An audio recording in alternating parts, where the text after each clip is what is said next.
Hello, good morning, and welcome to the best football show. I am Brian Baldinger at Baldy NFL, all over social media. A lot of people following, a lot of people, whether it's Facebook or Instagram or X or TikTok. I got videos up on all those platforms. You can download this free Odyssey app and like this show, follow this show, the best football show. So today is Thursday. It's April 10th. All right. We are exactly 2 weeks away from the start of the 2025 draft in Green Bay, Wisconsin. So yesterday I spent pretty much the whole day with the New York Jets in Florham Park, New York. And it's interesting, because it is a brand new regime all the way around. General manager, head coach, coordinators. It is a new way of doing things. A lot of people that have been in that building a long time aren't going to be there anymore. And I saw Aaron Glenn yesterday, busy. I mean, focused, busy, in the lunchroom, out of the lunchroom,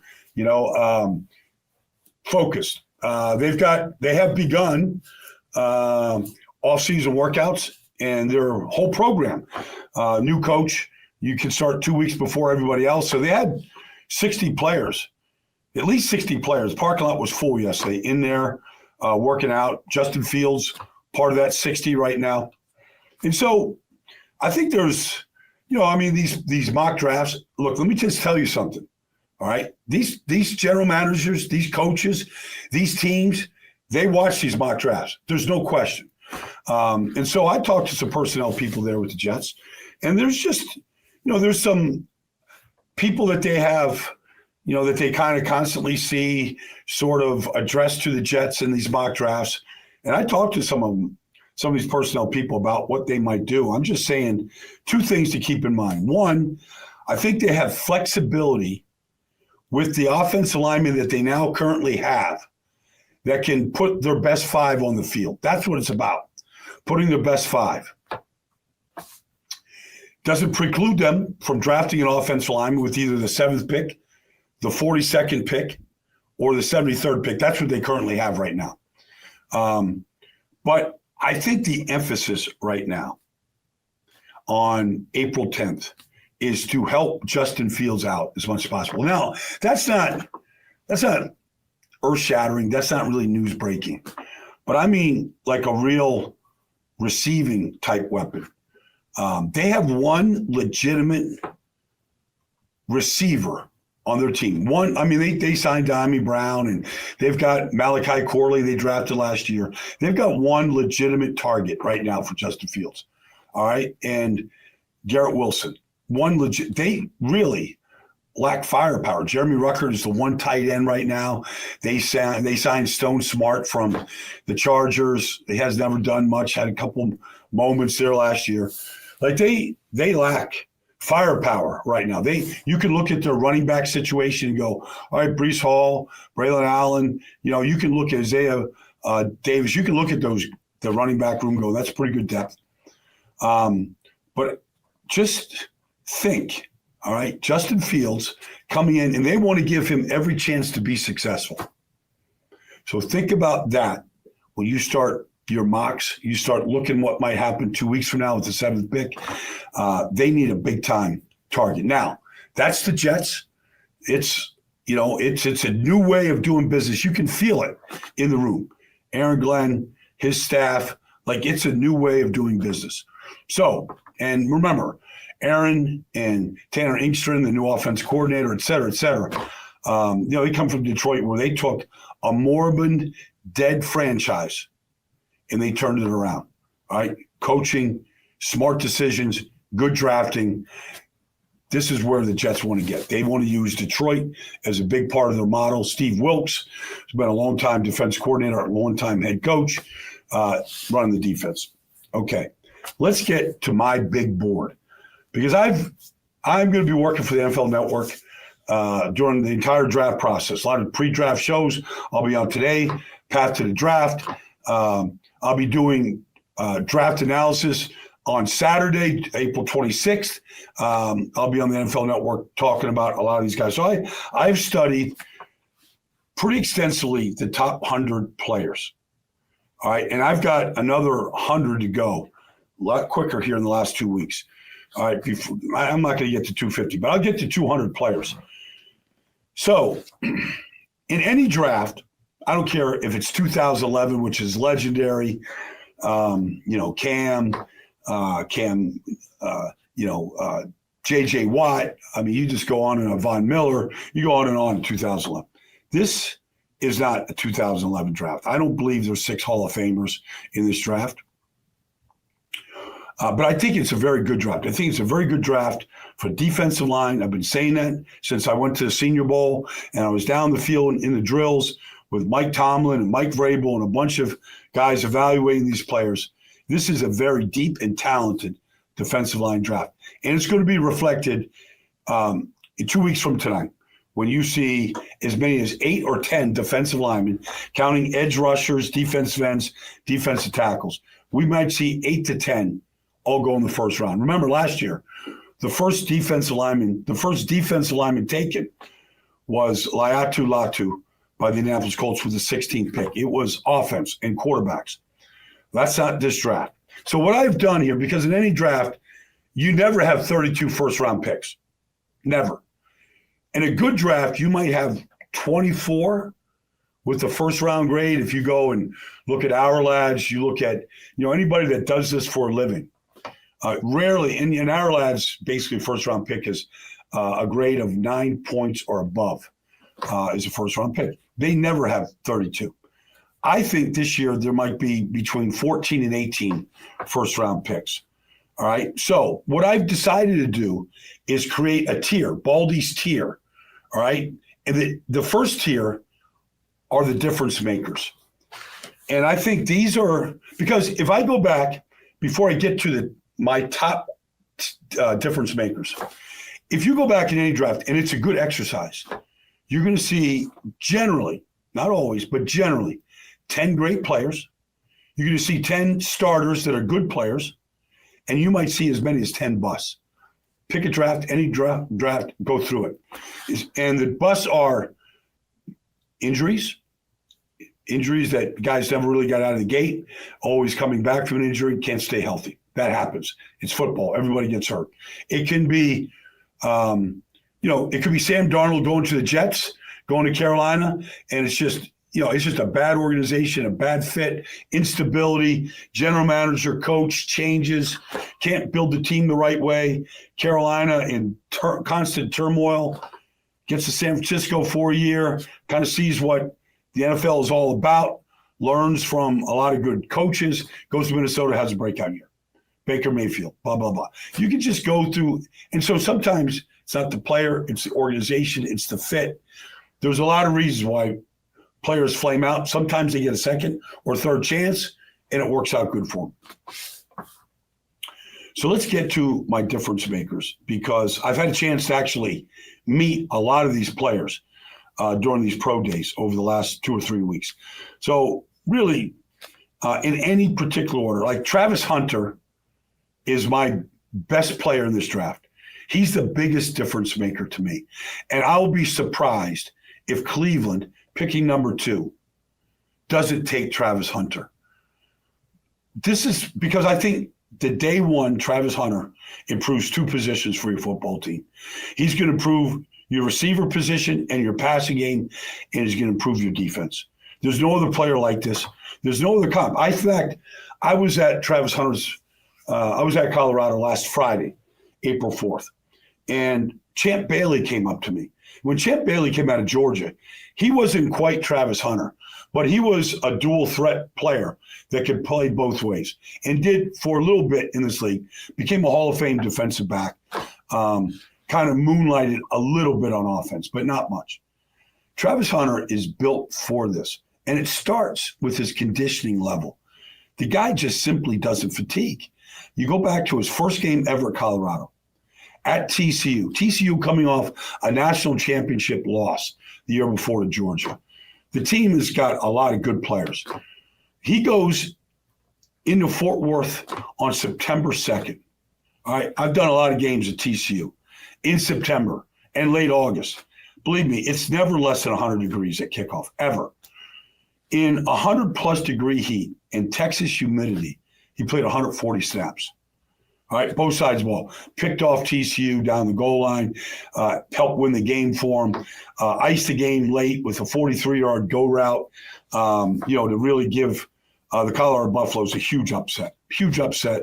Immediately, Deion Sanders is on the map. Colorado's on the map. Travis Hunter averaged 110 snaps a game. Now, he doesn't have the biggest frame. He probably won't play 110 snaps right away. But he's got the conditioning to do it. He's got the talent to do it. You watch him at his pro day. I felt like as much as everybody wanted to watch Shedeur Sanders throw, they were there to kind of watch Travis Hunter just run and move. Whether it's adjusting to a deep ball, a burst, his hands where he wore no gloves, caught every ball thrown to him. Just watch him warm up. Just the energy level that he bounces around with. You go watch him on YouTube. You watch his basketball reels and his ability just to sky. I don't know what he jumped by. I know it's 40 inches at least. Hang time, adjusting to the ball in the air. He reminds me, honestly, of Garrett Wilson as a receiver. Just the way he adjusts to a ball. I don't know if he's as good a route runner as Garrett Wilson is right now, but it's not to say they can't. But he could start as your wide receiver. He can play defense in any package. You want to go out there in a 2-minute drill and put 3 receivers out there in the field, Travis Hunter's going to be out there covering the receiver. You want to, end of the game, you want to, keep them out of the end zone, Travis Hunter's out there. So I think he can start either way. My next player is Abdul Carter. I saw Abdul, got a chance to meet him 2 weeks ago at Penn State. His agent is a good friend of mine. I've known him a long, long time. Had the introduction, had the interview, spent the day with him. He is a bona fide playmaker. I talked to James Franklin at Penn State about him. Honestly, he really wanted to play linebacker. James Franklin's pushed back and you're an edge rusher. So they let him play linebacker first couple of years. Moved him to edge, a little bit like Micah. I don't think he's Micah Parsons. I don't think he has that kind of balance. But he is a bona fide playmaker. You watch his sizzle reel, from day one, coming out of LaSalle High School in Philadelphia, and you watch him as an 18-year-old freshman, first game ever. He's just a playmaker, wherever you want to put him. Defeating blocks, backside cutoffs, you can't get to him, edge rush, dropping into coverage, covering running backs. You name it, he can do it. The next guy is Ashton Jeanty. If you watch Saquon, you watched Derrick Henry last year, you watched Josh Jacobs in Green Bay. The age of the running back, we're going to see the return of the golden age of running backs. And Ashton Jeanty is going to be the next, I think, great one. He's muscle on top of muscle. If you just want to have fun in studying a player, just enjoy yourself, watch Ashton Jeanty at Boise. Just watch him against great competition. Watch him against stacked boxes. The guy is got vision. He knows how to press the hole. He runs through contact like a knife through hot butter. He is just, he's built for this. And if you look at the teams that were successful last year, Philadelphia, Detroit, Baltimore, Buffalo, you look at these teams that had success last year, they ran it more than they threw it. And that's what the Jets want to do this year. I believe that's what Mike Vrabel wants to do this year. It's coming where teams are going to run it 50% or more of the time. Ashton Jeanty, I don't think he might not get past, the Raiders at 6 or Chicago at 10. He's not getting out of the top 10, I don't believe. My next guy is Mason Graham. Look, there's a reason why Michigan beats Ohio State. There's a reason why Michigan won a national championship. Fundamentally, inside, along their defensive front, they're masterful. They're technicians. Mason Graham isn't the biggest defensive tackle in this draft. He's not the best pass rushing defensive tackle in this draft, but he's clean and he's solid and he's healthy and he knows how to play the game. He was coached by Wink Martindale. He was coached by Mike McDonald, now the head coach, of the Seattle Seahawks. He's been well coached. Does he have the highest ceiling? I don't think so. But I think if you want to just bring a guy in that, culture, work ethic, like a little bit like the debate is a little bit like a couple of years ago between Aiden Hutchinson and Trayvon Walker. Trayvon Walker looked physically better tape, but Aiden Hutchinson had that Michigan work ethic, and he became all that. So I think Mason Graham is right there. My next guy is Jalen Walker. Jalen Walker, if you want to say, okay, is Abdul Carter the number one edge rusher in this draft? You can say that. You can say Jalen Walker is 1B, 1A, 1B. Same thing, off the ball, inside linebacker, off the edge, stunt, a guy that can run stunts with you, a guy that can rush inside, the guy that has all the makeup of being an elite player, size, speed, burst, moves, like Jalen Walker is right there out of Georgia. And then I come to Tyler Warren. Tyler Warren, the tight end from Penn State. There's two great tight ends in this draft. It's a tight end driven draft. There's 5 that are going to be taken in the first 2 rounds, I believe. But Tyler Warren caught 104 balls this year. He personifies toughness, wore 44 to honor John Riggins. His dad was a Riggins factor, grew up in Virginia, grew up a Commander, Redskin fan. You go and you meet him. He's a hulking figure. He's every bit of 6'5", 6'6". He runs probably in the 4.7s, but maybe even the high 4.6s. But either way, he's fast enough. I think he can be a true wide tight end. I mean, you can line him up next to your offensive tackle. They can run their accommodation blocks, their take blocks. He's going to seal the edge in the strong side run game, but he's also a flex tight end. You can move him around. I think of Sam Laporta, but even like a tougher player. Nothing against Sam. He's been a great player in Detroit. But like this guy's going to add toughness to your team in practice, the way he approaches the game. But right below him is Colston Loveland of Michigan. I don't think he's the same blocker that Tyler Warren is, although he can be because he's got a big frame. I think he put more meat on the bone. But the way that he runs, he wasn't asked to catch 104 balls at Michigan. It's not their offense like Tyler Warren was. But I want to see because, honestly, I remember when Laporta came out of Iowa, he wasn't out there catching a lot of footballs. But you knew at Iowa, he knew how to block. He had toughness. I think Colston Loveland is going to be that guy at this level. He's not getting out of the top probably 50. Like he's not – if Denver's there, wherever they pick 19 or whatever it is, like he might just go – even though they signed Evan Ingram, I could see him going to Denver. But he's a bona fide pick. Then I get to my first quarterback, which is Cam Ward. It's okay. Cam Ward isn't the first pick of this draft. But he's a good player. He's probably going number 1 to Tennessee. I think that's pretty solidified after watching his pro day, watching Tennessee mingle with him all day during his pro day, which was March 24th at the University of Miami, meeting him, see the maturity level. He's elevated 3 different programs, Incarnate Ward, Washington State, University of Miami. He's elevated all 3 programs. His arm is very good. It's not exceptional, but it's very good. It's not Josh Allen, it's not Patrick Mahomes, but it's very, very good. He can really torque the ball. He's got a lot of twitch to him. He can extend plays. That's that. My next player is Jihad Campbell from Alabama. I remember being at the Combine on Thursday. It was either Thursday night or Friday night. I think it was Friday night. Watching the linebackers. Jalen Walker did not work out at the Combine, but Jihad Campbell did. And, he ran a 4.52 at 245 pounds. He can rush the passer off the edge. He can be your starting inside linebacker. Can he be Roquan Smith? I think he can be that guy.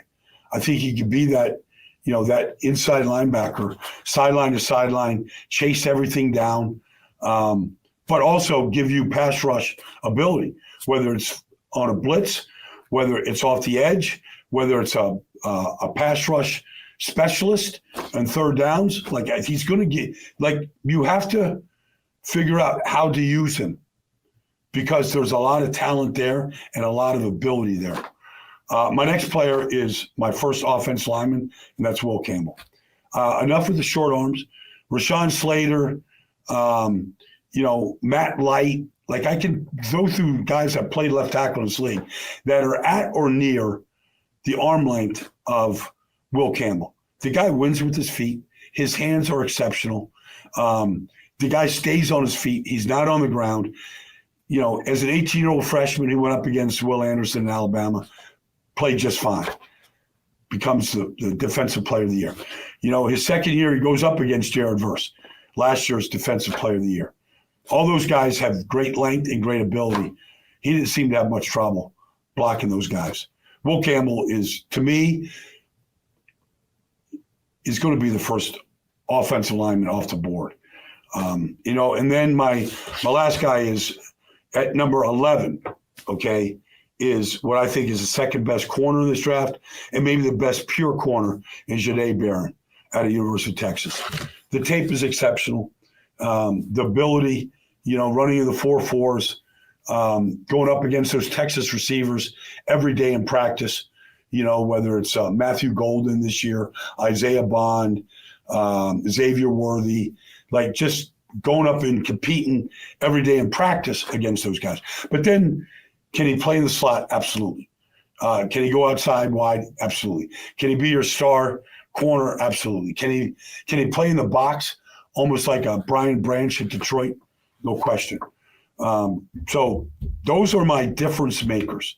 Those are 11 players, I believe, that probably get taken very, very high in this draft, guaranteed to start day one and impact your team.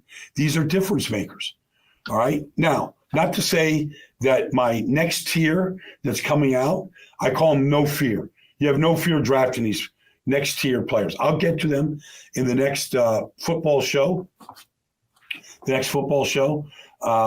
There's 11 of those players as well. All right. And then I'll round out with the final tier, which is you have really good players. They have really good traits. They also have some bad ones. Some of it could be injuries. Some of it can be projecting them to the next level at a particular position. But anyways, that has been my difference makers, my tier one players. Happy to bring them to you. Looking forward to talking to you real soon. Thanks for joining me here on the Best Football Show.